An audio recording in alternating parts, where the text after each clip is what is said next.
राहुल द्रविडच्या जागी गौतम गंभीरची मुख्य प्रशिक्षक म्हणून नियुक्ती झाल्यानंतर भारतीय क्रिकेट संघ नव्या अध्यायाला सुरुवात करतोय।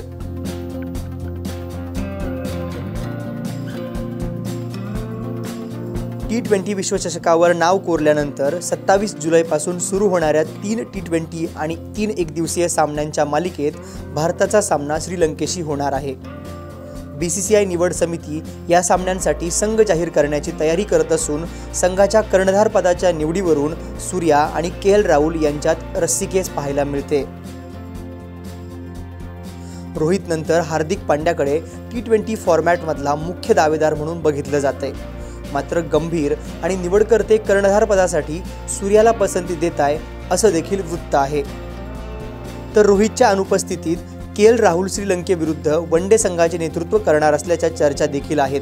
कोहली, रोहित आणि जडेजा यांनी T20 कारकिर्दीला पूर्णविराम दिल्यानंतर नवा भारतीय संघ श्रीलंकेविरुद्ध कशी कामगिरी करतो याकडे सर्वांचं लक्ष असणार आहे।